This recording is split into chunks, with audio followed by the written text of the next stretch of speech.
When you look at Cressida Cowper, honest isn't the first word that comes to mind. It is easy to think that she's better suited to words like mean, bitch, gossip, jealous, envious, and to be quite honest, she's all of those things. Cressida Cowper is the very definition of the mean girl. She's Regina George in Regency era, the leader of the pack, the queen bee herself. She has the money, she has the beauty, she has the posse, she gossips like no man's business, and she has the manipulation down pat. But just as Regina George is the mean girl and also a commentary on the hypocrisy of our classmates who can be just as vile, but hide it under the false pretense of being good and better than her. Yes, I am Team Janice Ian is the real villain of Mean Girls.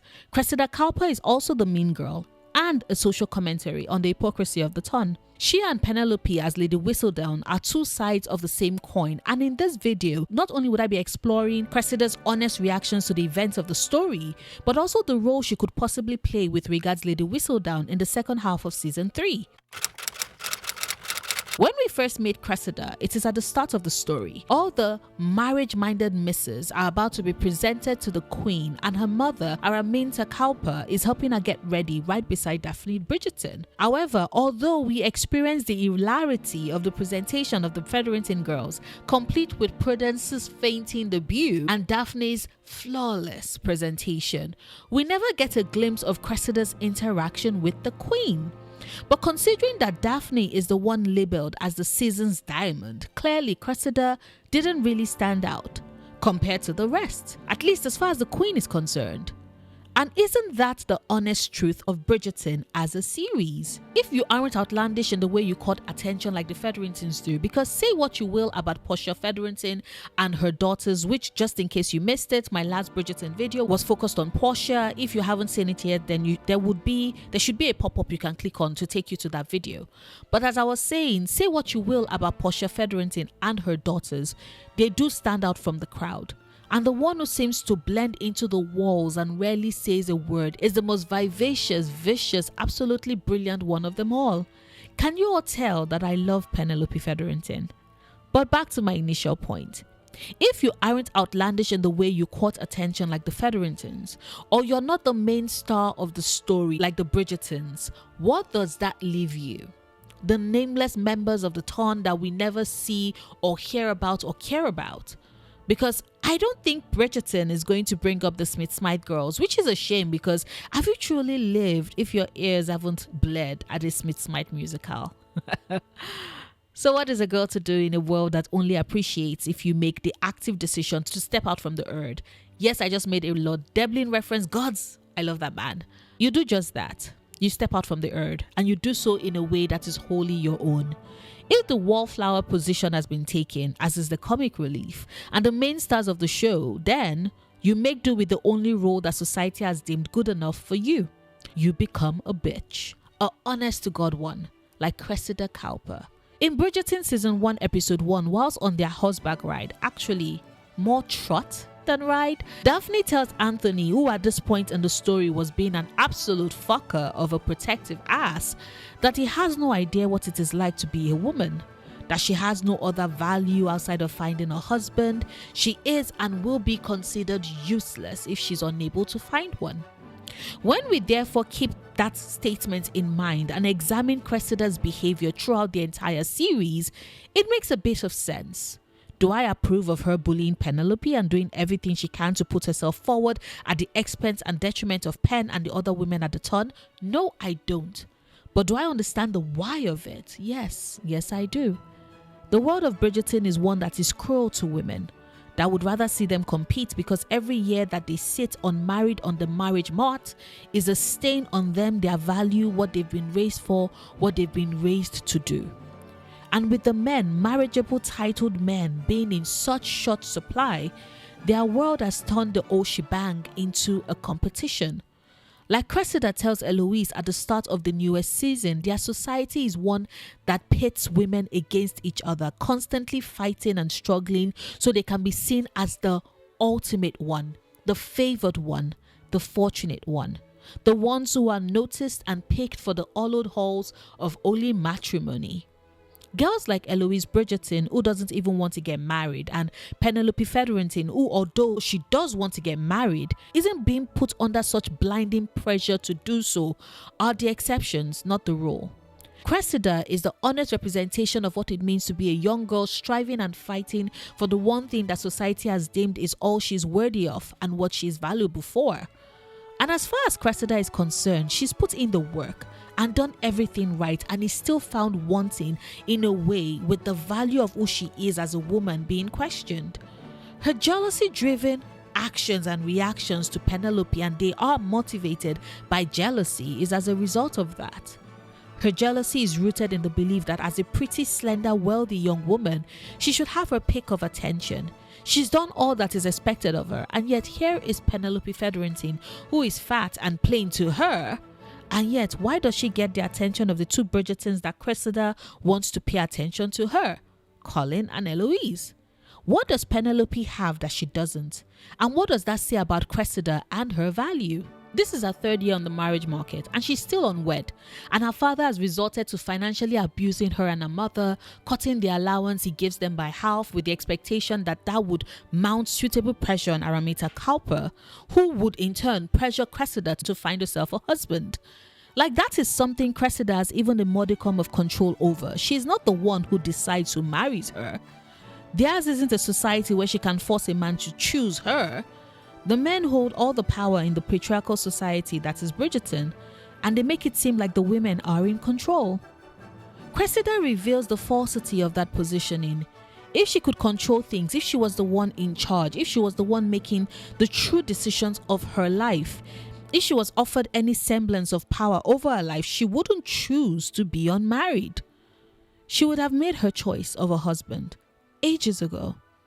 She would have chosen the prince after Daphne chose Simon. Instead, she has to sit and wait for marriage to happen to her and deal with a family who would cut off her access to the only friend she's had since she came out as being of marriageable age. But that is the reality, the honest truth of what happens when your family only sees your worth in when you marry, how you marry, and who you marry. And we see that with Cressida Cowper and her parents. A marked contrast to all of Lady Featherington's machinations, who, even with all her scheming, schemes for the benefit of her daughters, wants them to be happy, and is okay with Penelope staying unmarried, even if it is for selfish reasons, and she wants to have one daughter present to care for her in her old age, and doesn't think Penelope necessarily has any prospects. But even with that, she's still okay with her daughter's choices. It goes to further show just how good of a mother Portia Featherington is. But back to Cressida and her truths, and how they give us further insight into the ton. Her mentioning to Eloise about her not having any friends since she came out as marriageable confirms something that is quite true to their world. Because after she said that comment about how their society pits young girls against each other, which means that the last time she had a true friend was when she was a child, I thought back on what we've seen so far, and the world of Bridgerton doesn't depict female friendships. Like, outside of Eloise and Pen's friendships, what other female friendships do we get?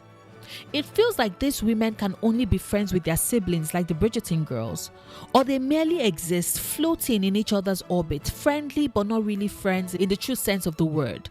Daphne doesn't have any female friends. The only friend that Kate is shown to have is her sister Edwina. Francesca, even with her return from Bath, doesn't have any friends either. Hyacinth is too young, but so far the only person she's really close to is Gregory, who is closest to her in age. And when we take a step further back to look at things as a whole, we realize that the ambitious mamas of the town don't really have friends either. Except maybe the sort of friendship between Lady Danbury and the Queen, but that is all. That is it.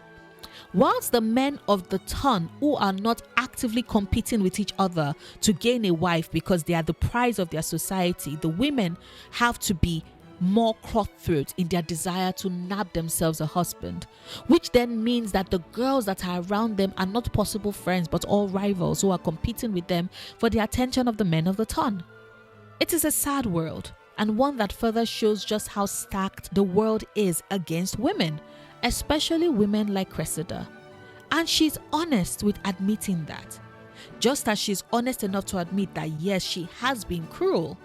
but Eloise even more so for gossiping to her about someone Eloise used to consider a friend. She holds up an honest mirror about the hypocrisy that Eloise showed in that scene by assuming that Cressida gossiped about the truth of Colin helping Pen with finding a husband. Cressida Cowper has always been a viewpoint through which we can honestly assess the society of Bridgerton, especially that of the upper members of the town.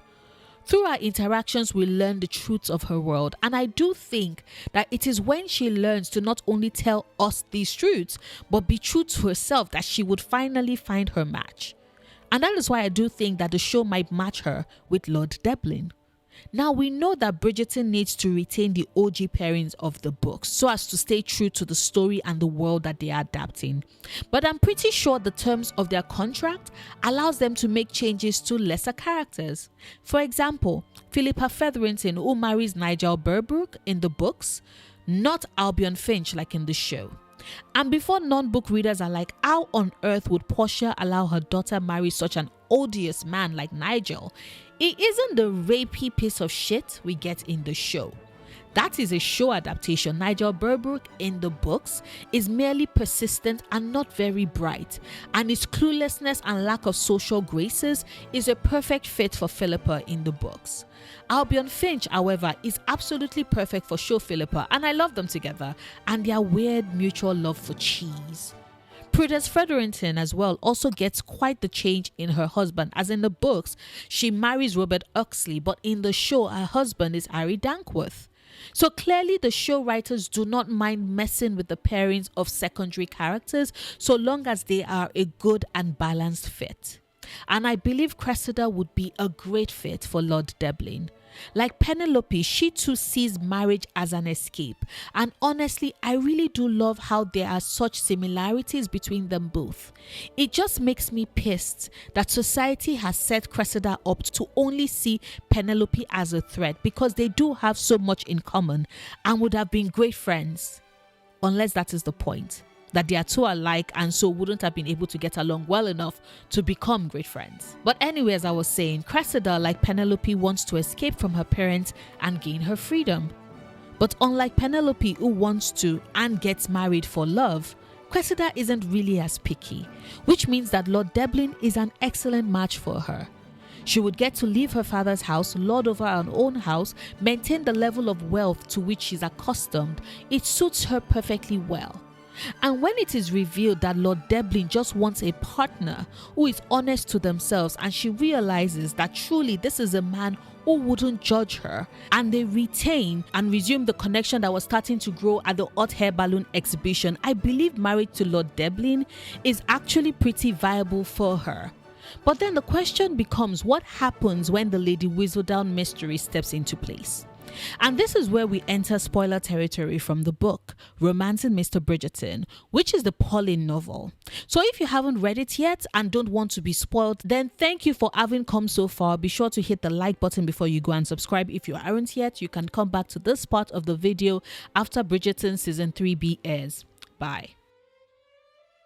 Okay, now that I'm left with only those who have read the book or don't care about spoilers, in Romancing Mr. Bridgerton, Lady Danbury, who is bored like the rest of the town and is looking for some excitement, offers a reward of £1,000 to anyone who can unmask Lady Whistledown. It is this offer that brings Cressida Cowper out of the woodwork, although in the book at this time she is Cressida Twombly, now widow of Lord Twombly, who she had married back in Benedict's book, An Offer from a Gentleman. And after Lord Twombly's death, Cressida falls into hard times. She needed money, she risked becoming utterly impoverished. Remember, the event of Romancing Mr. Bridgerton takes place 11 years after Penelope came out in her first season. She really was, at this point of the story, the very definition of an old maid at that time. She and Eloise both. But back to Cressida, she makes the claim to Lady Danbury that she is Lady Whistledown and asks for the reward money. Lady Danbury though doesn't buy it and asks her for proof, and when Lady Danbury, brings it up to Penelope in a passing conversation that Cressida is claiming to be Lady Whistledown, Penelope responds that she hopes not, as it would break her heart to learn that Cressida is Lady Whistledown. Shortly afterwards, Lady Whistledown writes a final piece and categorically states that Cressida Cowper isn't her, and it would break her heart for anyone to think so. This line is what reveals her identity to Cressida, however, who starts blackmailing her so she can get money out of Penelope. Now that's where I'm going to stop because I don't want to reveal the ending, and season 3B is dropping next week anyway. But the way Cressida is being written this season, the parallels we've been getting between her and Penelope make me wonder if the writers might change the direction of her story so it doesn't play out exactly the way it does in the books. What do I mean by that? Romancing Mr. Bridgerton is the very last time we ever see a Lady Whistledown column in the Bridgerton books. She's a non-presence into Sir Philip with Love, When He Was Wicked, Hi Michael, It's in His Kiss, Hey Gareth, and in On the Way to the Wedding. I don't see the show taking that route because Lady Whistledown has become just too goddamn iconic for the show audience. The books are primarily focused on the Bridgerton children and their love matches, but the show has taken several liberties in expanding on the lives and importance of secondary characters, some of whom do not even play a role in the books at all. Which my next Bridgerton video, dropping next Wednesday, just before the release of the second half of season 3 on Thursday, will focus on the Mondriches and how their story is connected to Penelope. So remember, hit subscribe, come back next Wednesday at 5 p.m. EST for that. And of all the side characters, Lady Whistledown, voiced by the amazing queen herself, Julie Andrews, is her own character.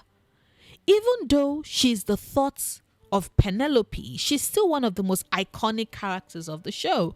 She brings the drama, she serves the plot. She can be employed to move pieces around, turn attention whatever way the writers want us to turn. They wouldn't give her up. So how do they fix that? How do they merge that? I had a theory and I was so happy to see that Reddit user Chickstyle Queen agreed with me. In a response to a Cressida Cowper post on the Bridgerton Netflix Reddit, they said, Cressida will become Lady Whistledown.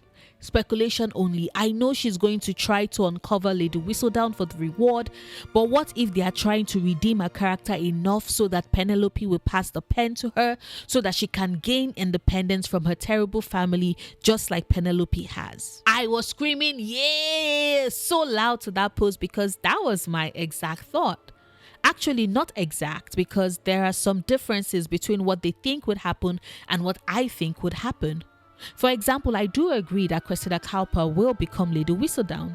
She likes to gossip, she has a good understanding of the ton and the role everyone plays, and becoming Lady Whistledown moves her from just being the mean girl with the snide remarks to becoming someone who is central to society, which has always been her desire and the driving force behind her motivation in the story so far. But I don't think she would take up the pen as her escape from her family.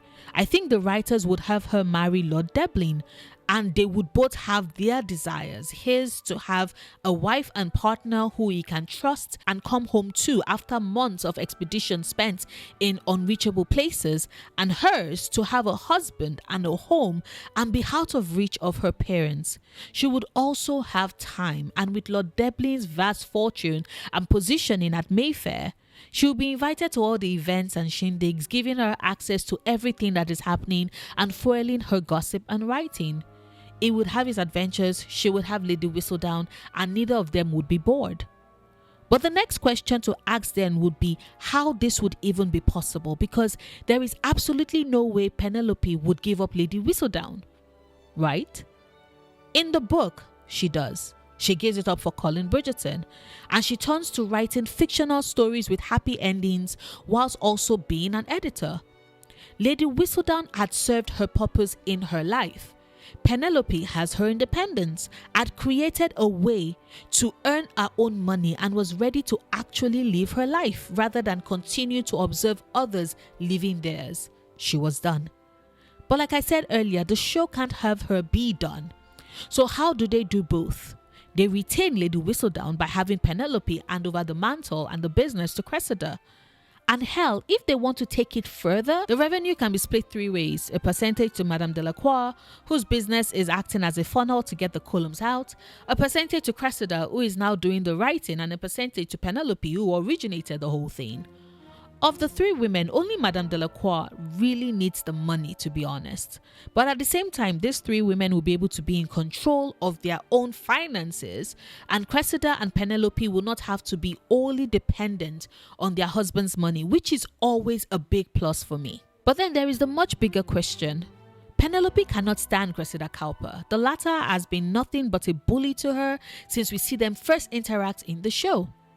Why would she give her lifeblood to someone who, when she saw Eloise interact with her in a friendly way at the start of season 3, brought so much hurt at Eloise's betrayal of being friends with her tormentor? Simple. Because of Eloise. Because I do think that Eloise will be part of the reason why Penelope finally gives up Lady Whistledown. She loves her friend and she's aware of how her identity as Lady Whistledown has contributed to the crack in their relationship. A marked difference, mind you, from how it all goes down in the books. But I digress. I think that Cressida, who is slowly coming around, would discover that Pen is Lady Whistledown, would want to reveal it and play her trump card. Not for money, because she isn't facing destitution like she is in the books, but just because she can.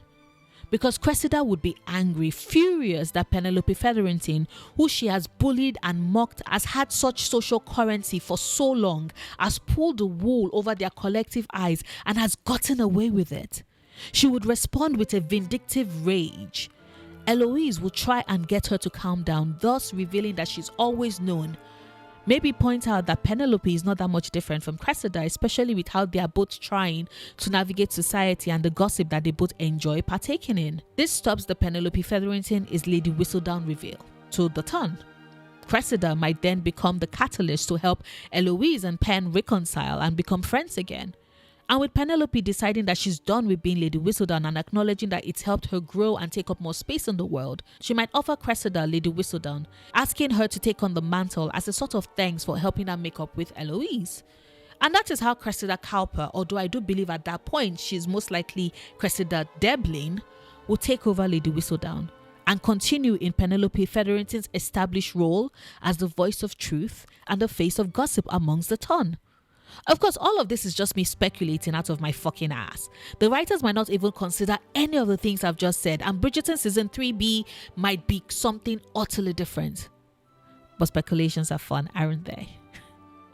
And I hope I at least entertained you and gave you something to think about. If the answer is a definitive yes, then please do not forget to like this video, subscribe if you aren't subscribed yet, share this video far and wide. It helps grow my channel and encourages me to keep making videos.